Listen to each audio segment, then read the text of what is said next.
मंत्र पाठ। ओम सहनाववतु सहनौ भुनक्तु सह वीर्यं करवावहै तेजस्विनावधीतमस्तु मा विद्विषावहै। ओम शांति शांति शांति।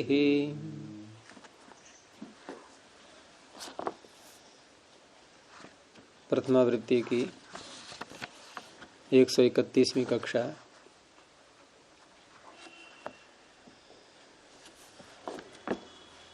प्रातिपदिक संज्ञा का प्रकरण कल हो गया था।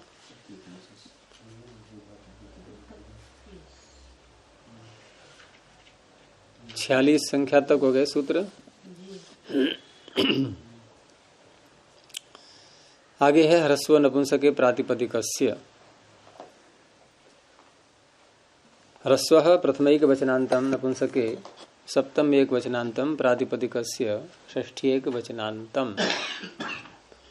समास किसी भी शब्द में नहीं है इसमें, और अनुवृत्ति वैसे तो किसी सूत्र की नहीं आ रही है इसमें, लेकिन पीछे प्रकरण आया था ह्रस्व दीर्घ प्लुत इत्यादि करने का।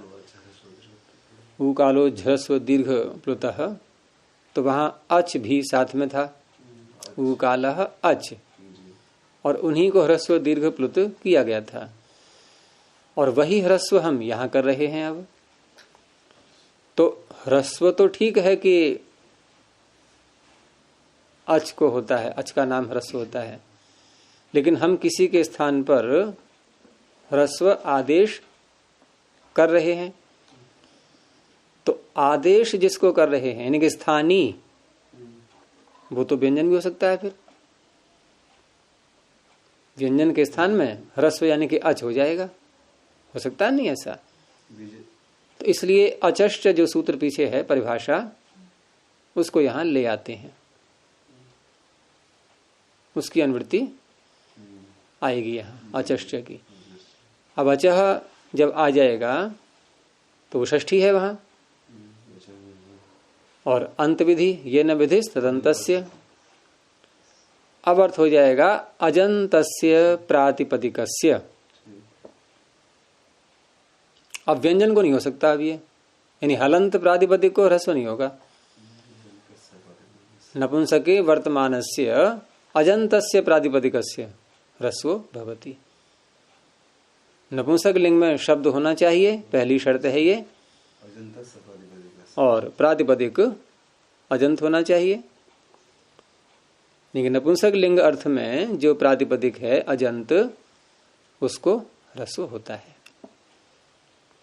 तो इस तरह से आपको नपुंसक लिंग में कोई भी अजंत शब्द दीर्घ नहीं मिलेगा, क्योंकि बैठा हुआ है ये प्रहरी। कहीं भी कोई दीर्घ शब्द है और नपुंसक लिंग में आप उसको बना रहे हैं, तो ये ह्रस्व करेगा पहले, तभी आप प्रयोग कर पाएंगे उसको। नपुंसक लिंग अर्थ हो गया, नपुंसक लिंगे नपुंसक लिंग में वर्तमान अजंतस्य प्रातिपदिकस्य ह्रस्व होती है, ऐसे बोलते। ये तो बोला मैंने, अर्थ यही बोला था अभी। तो उदाहरण देखिए, अतिरि कुलम अतिनु कुलम, उदाहरण पीछे आ चुके हैं आपके सब ये। तो अतिरि कुलम क्या अर्थ है इसका? कुल को जो लांग दिया है, उसमें आता धनम कुलम, धन को जो लांग दिया है। आपने कहा कुल को लांग गया है, जो धन को अतिक्रांत कर गया है, ऐसा परिवार, अर्थात ऐसा परिवार जिसको धन की आकांक्षा नहीं है, निराकांक्ष। या यूं ले लो कि जिसके पास इतना धन आ गया है, अपार धन, यानी कि धन की सीमा जहां तक हो सकती है कि यहां तक प्राप्त कर सकता है कोई। जैसे कहते हैं ना कि पूरे विश्व में नंबर 1 पे कौन है इस समय, तो ऐसे ही कोई नंबर 1 पे आ गया है, लेकिन वो अर्थ का संगत नहीं होगा। तो धन को जो अतिक्रांत करे, लांग गया है, धन को भी उसके पार पहुंच गया, धन को छोड़ दिया पीछे, लांग गया, वैराग्य हो गया। मैंने धन से मैंने उनको मैंने हाँ हाँ वही बात। तो अब शब्द यहाँ क्या है कि रायम अतिक्रांत। तो रई रायम कौन सी व्यक्ति है? अम द्वितीय। तो रई अम और अतिक्रांत है। तो क्रांत तो अर्थ लेना है हमें, यानी समास हमें क्रांत अर्थ में करना है। तो जिस अर्थ में समास करते हैं उस शब्द को समास में नहीं लाएंगे। जैसे पीछे हमने कहा उपगोह अपत्यम, तो अपत्य अर्थ में तो हम प्रत्यय ही लाएंगे अण, तो अपत्य को नहीं बोलेंगे। अब उपगु ngस, अब कोई कहे उपगु ngस अपत्य सु, ऐसे नहीं, क्योंकि अपत्य अर्थ को लाने के लिए तो अण प्रत्यय आ ही जाएगा। ऐसे यहां पर रायम अतिक्रांत, तो रई अम, अब अतिक्रांत सु नहीं अति सु, क्यों? क्रांत अर्थ में समास करेंगे। तो वार्तिक अत्यादय क्रांताद्यर्थे द्वितीयया, तो क्रांताद्यर्थे जिस अर्थ में समास कर रहे हैं वो शब्द नहीं लाएंगे अब। तो रई अम अतिसु। अब यहां ये देख लो आपके अत्यादय क्रांताद्यर्थे द्वितीया, ये इस सूत्र वार्तिक के द्वारा उपसर्जन कौन बनेगा? रई या अति? अत्यादय, क्योंकि अत्यादय हम प्रथमा है और द्वितीयया इसमें तृतीया है, तो तृतीय वाला तो बनता नहीं कभी उपसर्जन, प्रथमांत बनता है। तो अति पहले आ जाएगा, उपसर्जन पूर्वम। इसके मतलब यही वार्तिक है गुरु जी। हाँ, इसका मतलब वार्तिक ही है ये। क्रांताद्यर्थे द्वितीय। तो रई अम अति सु प्रारंभ ऐसे रखेंगे, उसके बाद समास किया गया, समास करके विभक्तियां हटा दी गई और उसके बाद उपसर्जन संज्ञा। अब आप बदल दो स्थान। आपने प्रारंभ में भले ही कोई स्थान रख दिया हो, लेकिन बाद में व्यवस्था तो करनी होगी, तो उपसर्जनम पूर्वम वो पहले आएगा। भाई जो जिस योग्य है उसी वही स्थान रखना है।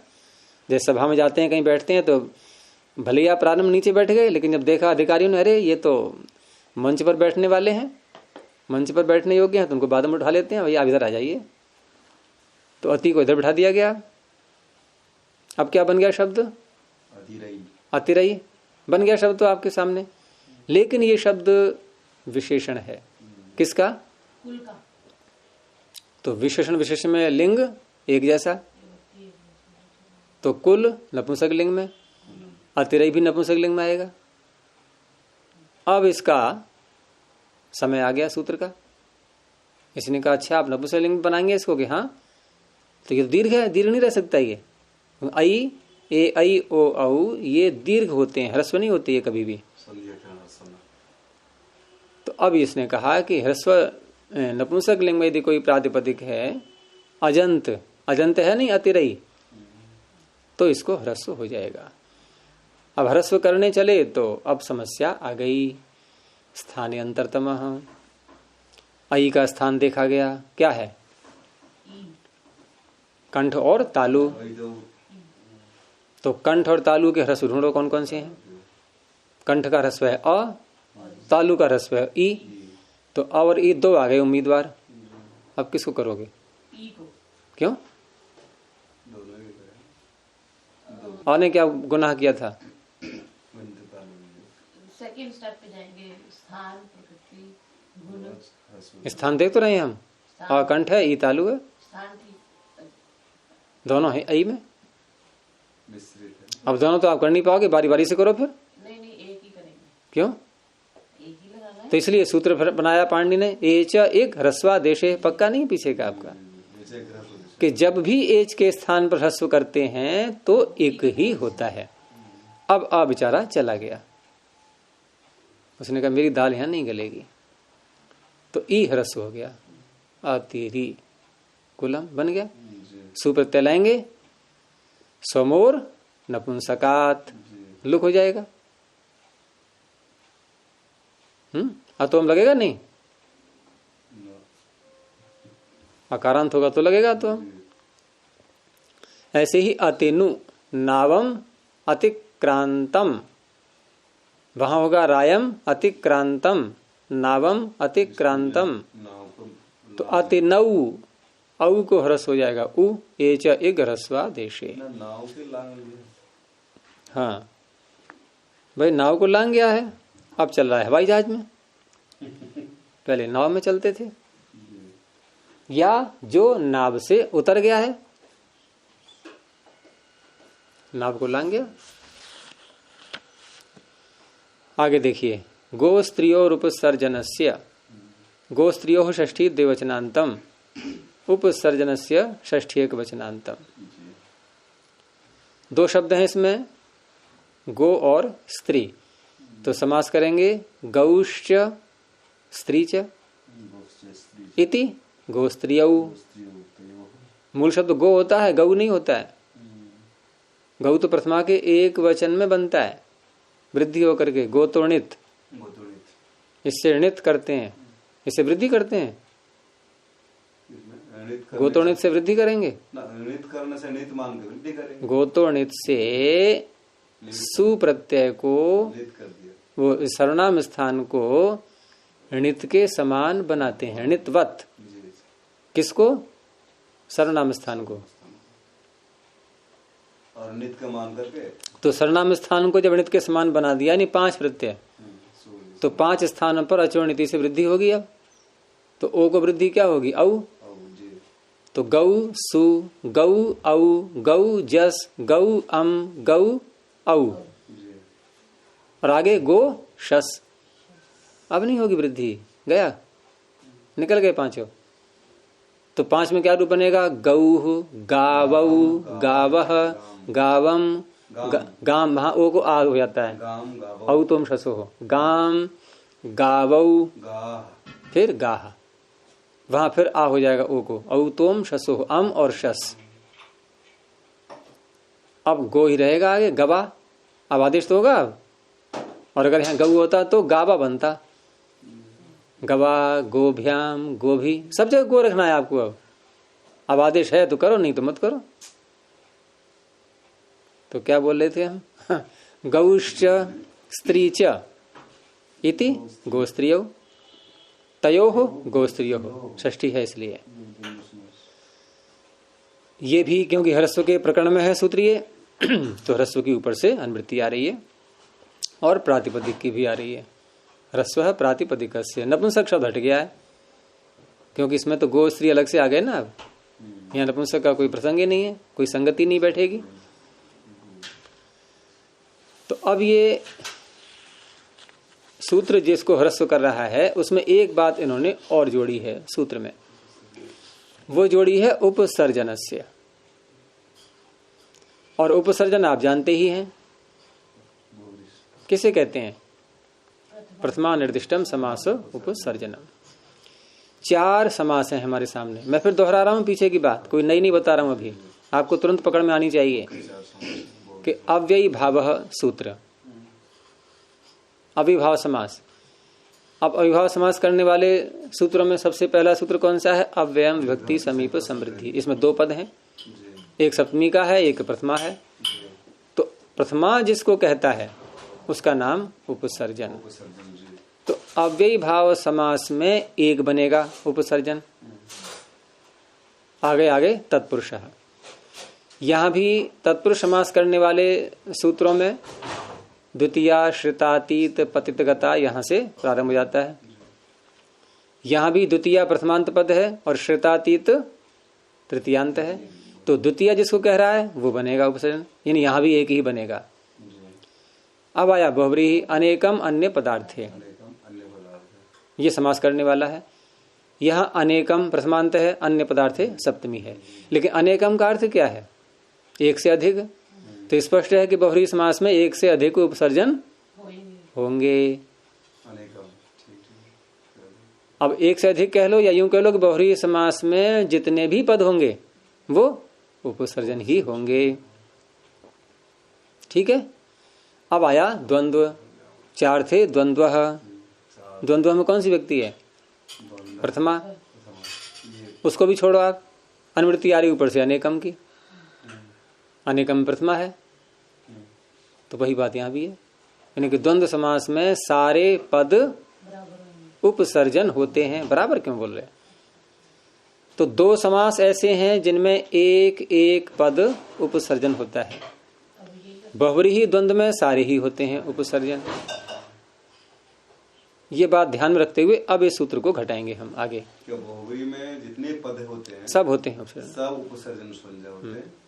और द्वंद्व में भी, अव्यय में एक, और तत्पुरुष में एक, तत्पुरुष में भी एक, और द्वंद्व में सारे। एक। अच्छा ये होती है। बस ये बात ध्यान कर लो, एक ही बहुव्रीहि दो में एक एक, दो में सारे, ठीक ठीक ठीक। दो में एक एक और दो समासों में सारे, द्वंद्व में और इधर हो गया बहुरी में सारे पद। ना बहुव्रीहि में तो पूरा हो गया। हाँ बहुरी द्वंद्व दोनों में सारे, अच्छा द्वंद्व दोनों में अनेकम की, अनेकम शब्द दोनों में है। अच्छा अच्छा अच्छा, अच्छा। अनेकम की ही अनुवृत्ति जा रही है द्वंद्व, चार द्वंद्व में।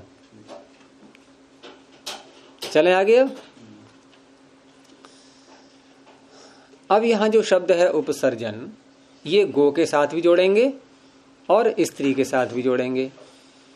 और स्त्री क्योंकि प्रत्यय होता है, प्रत्यय लिया गया यहां पर, तो प्रत्यय के साथ में अंत शब्द और जोड़ते हैं, स्त्री प्रत्ययांत।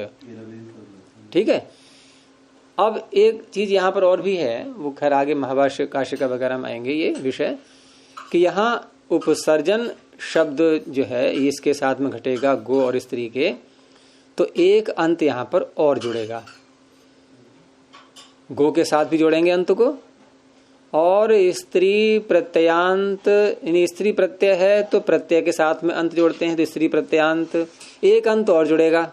तो कैसे बोलेंगे? स्त्री प्रत्ययांतांत।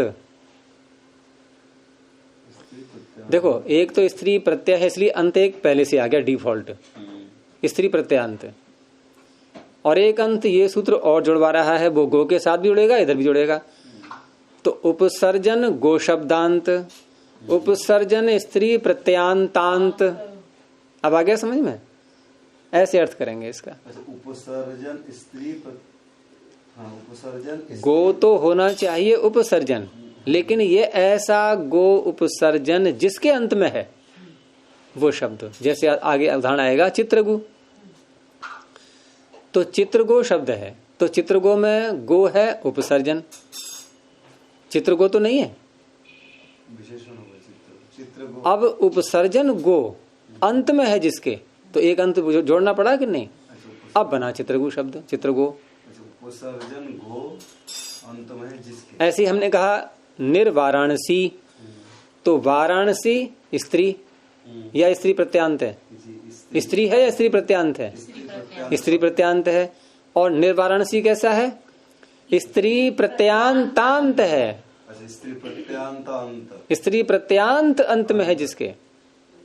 अब तो स्पष्ट हो गया होगा। दो बार अंत, दो बार अंत इसलिए है कि एक प्रत्यय कारण से एक अंत पहले जुड़ा हुआ है, और गो में ऐसा है नहीं, गो के प्रत्यय का नाम तो है नहीं, वहां एक ही बार जुड़ेगा अंत। आपने से आपने एक बार अंत लाया, वो ठीक है, प्रत्यय ला के और प्रत्यय लाने के बाद में उसको जब समास बहुरी समास किया है, फिर एक अंत और करेंगे उपसर्जन के कारण से।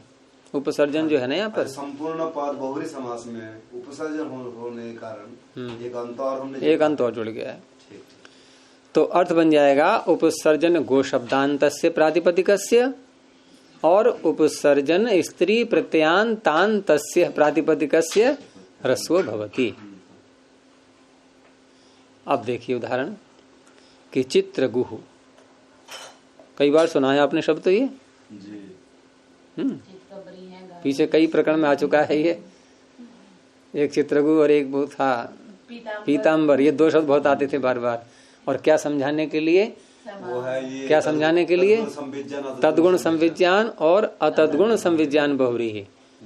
एक में गाय साथ में नहीं आती, एक में कपड़े साथ में आते हैं। तो चित्रा गावः यस्य, चित्रा गावो यस्य, चित्र जस गो जस हो गया। अनेकम अन्य पदार्थे। अब अनेकम प्रथमांत है तो चित्रा का भी नाम उपसर्जन, गो का भी नाम उपसर्जन। समास करने के बाद प्रातिपदिक संज्ञा जस हट गए। ठीक है, तो चित्र गो ये बन गया शब्द। और ये है विशेषण किसका? जिसकी गाय है। अब वो है मान लो पुरुष, कोई पुल्लिंग मोहन है, सोहन है, कोई भी है, तो अब ये शब्द विशेषण होता है, बहुरी समास बताया मैंने आपको, तो विशेष्य के अनुसार ही लिंग होगा इसका भी। इसके मोहन के संपूर्ण चित्र वो विशेषण बना। हाँ, तो ये पुल्लिंग आ गया, पुल्लिंग में प्रयोग करेंगे हम। लेकिन यहाँ ये नहीं कह रहे हैं कि किस में आप प्रयोग करोगे, ये लिंग का यहाँ कोई विषय ही नहीं है।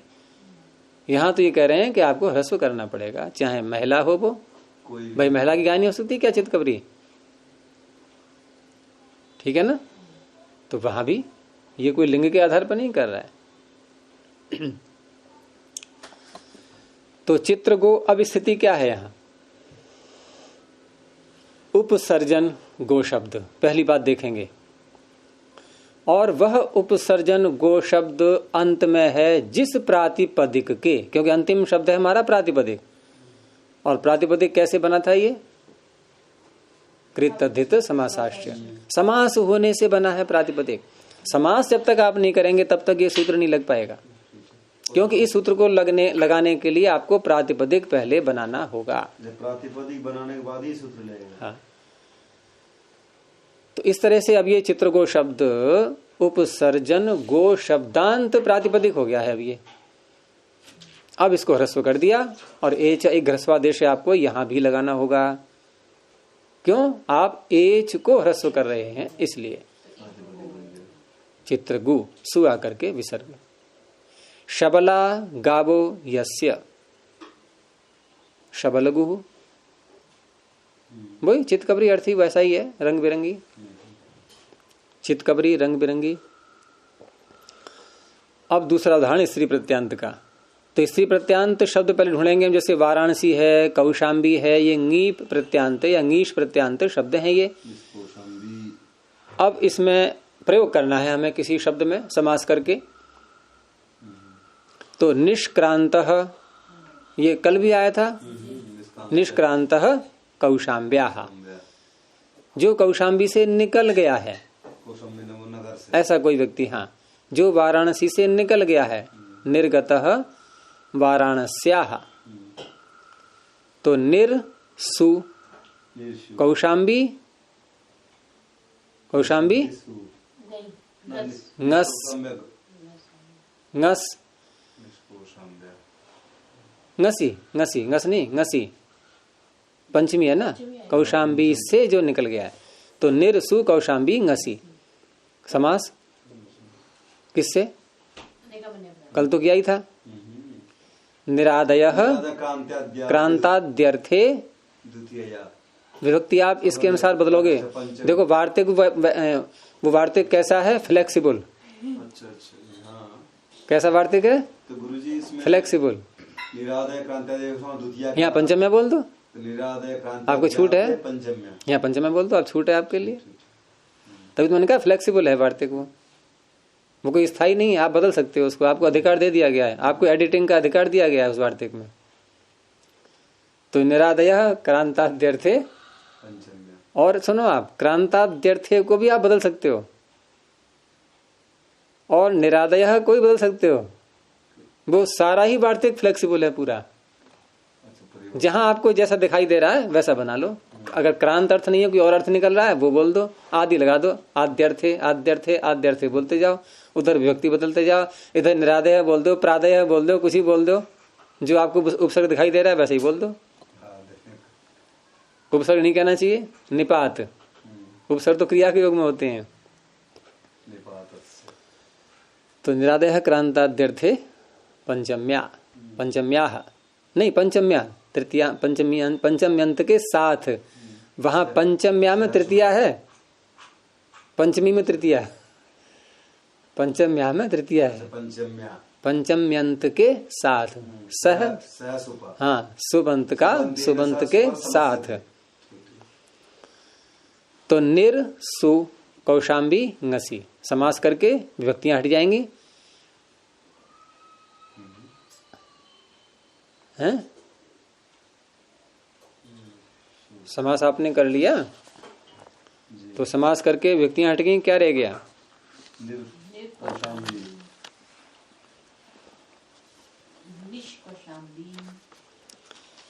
अब यहां पर निर कौशाम्बी, निर और कौशाम्बी, इसमें ये कौन है उपसर्जन? इसमें वार्तिक में देखो प्रथमांत क्या था? ये नीर है। निर है, अर्थात कौशाम्बी नहीं है। कोशम रुक क्यों गए? जल्दी जल्दी बोलो ना। कोशम ये भी तृतीया उपसर्जन कौन है इसमें, निर और कौशाम्बी में? दोनों ही। कौशाम्बी प्रथमा थी। निरादय क्रांताद्यर्थे पंचम्या। निर है, फिर शाम भी पंचमी में। फिर आपने कौशाम्बी कैसे बोल दिया? तृतीया है कहाँ पंचम्या? आप बताइए। नीरी है। निर है। अब ये सूत्र कह रहा है कि स्त्री प्रत्ययांत उपसर्जन, उपसर्जन स्त्री प्रत्ययांत शब्द जिसके अंत में है, तो स्त्री प्रत्यांत है यहाँ पर कौशाम्बी। क्या ये उपसर्जन है? नहीं, तो ये सूत्र लगेगा यहाँ पर? नहीं भी, नहीं लग पाएगा ना। नहीं। लेकिन ये तो लग रहा है, उदाहरण है इसका। ये तो बहुरी ये ह्रस्व करेगा इसको कौशाम्बी को, और ह्रस्व तब करेगा जब ये उपसर्जन हो। और कल का ही पाठ निकला था, सब भूल गए आप लोग। बहुरी समास में जो है ना, अरे छोड़ो आप, कल का ही पाठ था, भूल गए सब। कौशाम्बी भी एक विभक्ति चा पूर्व निपाते, आप कहाँ पहुंच जाते हो? एक विभक्ति चा पूर्व निपाते, इसमें नहीं था उदाहरण क्या ये? और अभी आप कह रहे थे कि हमने पढ़ा है कर लिए, तो कल आपने किस प्रसंग में पढ़ा था ये? उसमें उपसर्जन संज्ञा करने के प्रसंग में, और आप कह रहे हो कि नहीं है उपसर्जन नहीं है, और कल ही पढ़ा था। जब मैंने कहा था तो मैंने कहा कुछ उपवाद लगाओगे आज फिर। तो इस तरह से यहाँ उपसर्जनम पूर्वम से प्रथमा निर्दिष्टम समास उपसर्जनम से नहीं है उपसर्जन संज्ञा, एक भी भक्त इससे है। एक विभक्ति जा अब दोनों हो गए उपसर्जन, एक हो गया प्रथमा निर्दिष्टम से, एक हो गया इससे। एक व्यक्ति चाहे पूर्व निपाते से। कौशाम्बी में सारे में एक विभक्ति के कारण ये निष्कौशम्या। हाँ वही बात है, उसकी द्वारा व्याख्या मत करो आप। तो इस तरह से इस सूत्र से ये उपसर्जन संज्ञा हो गई कौशाम्बी की। तो इस सूत्र ने कहा कि स्त्री प्रत्यय उपसर्जन स्त्री प्रत्यांतांत, वो शब्द कौन सा है? निर्कौशाम्बी, ये शब्द है वो। इसको इसने कर दिया ह्रस्व। यहाँ लगाएंगे क्या? ये चाहे ह्रस्वादेश है, अपने आप ही लग जाएगा, ये चाहे ह्रस्वादेश है, जरूरत ही नहीं है। तो अपने आप क्यों लग जाएगा? फिर ह्रस्व ये कहो कि अपने आप ह्रस्व हो जाएगा, यूं ही लग जाएगा का मतलब वो सूत्र लग जाएगा। वो तो जब एज को ह्रस्व करते हैं तब लगाते हैं। तो ह्रस्व विकार हो गया, तो निर कौशाम्बी। अब निर को विसर्ग रेफ को खरवसान और विसर्जनीय खर परे है, तो निहि। अब होगा ईदुतोपधस्य चा प्रत्ययस्य। ये आपके महाभाष्य में भी आया था, आया था ये? नहीं कल हमने निश्चय में लगाया। नहीं नहीं, महाभाष्य में वो आया था ना जहाँ अयोगवाहों का शर में ग्रहण करना चाहिए। हाँ उरा किरण, नहीं नहीं, ये भी आया था इकार उकार उपधा वाला। वो भी आया था ये मधु में सात दुह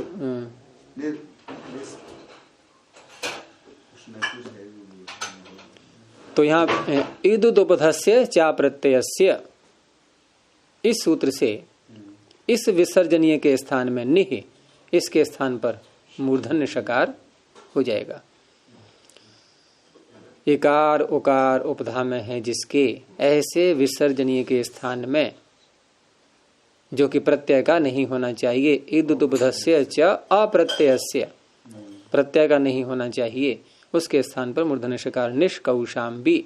अब ये जिसका विशेषण है उसके आधार पर लिंग बनेगा। अब ये विसर्जनीय की अनुवृत्ति आ रही है ना किसमें? हाँ विसर्जनीय के स्थान में ही करता है ये। विसर्जनीय से सह से जो प्रकरण प्रारंभ हो रहा है वहीं से चल रहा है ये, और इणः शह से श की अनुवृत्ति प्रारंभ हो जाती है मूर्धन्य शकार की। हैं? विसर्जनीय की अनुवृत्ति तो कुपोह कपोह च तक है, नहीं चलेगी आगे भी। चलेगी। क्या है देखो सूत्र देखो आगे। सो अपादादौ, हाँ सो पदादौ, यहाँ भी आ रही है, यहाँ सकार करता है उसे नहीं को अपदादी में। और इनः शह, हाँ यहाँ से शाह और चल पड़ा। अब ये इणः भी चल पड़ा। इनः भी चलेगा। हाँ, इण से उत्तर जो शकार वो विसर्जनीय, इण से उत्तर जो विसर्जनीय उसके स्थान पर शकार है। 85 पेज नंबर 85 इनाहसी फिर नमस पुरुषो गर्त्यो। हाँ, उसके आगे वाला हम लगा रहे हैं। तो आ रही है ना विसर्जनीय, यहाँ पर आ रहा है। तिरसो अन्य तरह से हम तक आएगी फिर, है ना। आगे क्या है फिर? यहाँ भी चल रहा है, और चलो आगे। ये भी है, ये भी है, यहाँ भी है, यहाँ भी है, ये भी है, यहाँ भी है, ये भी है, यहाँ भी है, यहाँ भी, ये भी है। हाँ बस, ये यहाँ से कौन सा इडायावा तक है। गुरुजी, इससे कौन सा प्रकरण क्यों बोलेंगे इसको? किसको? इजाबिदिनाया सारे। ये विसर्जनीय ही प्रकरण है, उसमें कहीं सकार हो रहा है कहीं शकार हो रहा है, उसके विसर्जनीय प्रकरण, बस यही लिख दो। और बल्कि आप इस प्रकरण को यहाँ से विसर्जनीय से सह से न लेकर के आप ले लो खरबसानयो से लेकर के यहाँ तक, इडायावा तक। खरबसानयोर विसर्जनीय से इडायावा तक, ये सारा प्रकरण विसर्जनीय कह लो या रेफ कह लो, कुछ भी कह लो इसको, मतलब इसके विसर्जनीय प्रकरण बस वही चल रहा है सारा। ये कहीं विसर्जनीय हो रहा है, कहीं सकार हो रहा है, कहीं मूर्धन्य शकार हो रहा है। इडायावा तक ना विसर्जनीय की अनुवृत्ति है। हाँ, उसकी आ रही इधर। हाँ, विसर्जनीय की नहीं है ना ना, षष्ठी वाला, षष्ठी वाला। वही मैंने कहा, गलत कैसे होगा। तो ऐसे ही निर्वाराणसी बन जाएगा। वहां पर निर्वाराणसी में रेफ ही रहा, विसर्ग नहीं हो पाएगा, विसर्ग नहीं होगा, और वो भी नहीं हुआ रेफ को यकार। क्यों? वकार है ना, अश परे नहीं है, वाह में अश में नहीं आता। रू का रेफ नहीं है, ये रू के रेफ को यकार होता है भोभगो से। ये निर में रू का रेफ नहीं है, रू र ही है। ये रू में ऊ हटा करके रानी बना है, निर निपात है नहीं है निर। चलिए इसको यहीं रोकते हैं। प्रणव ध्वनि। ओ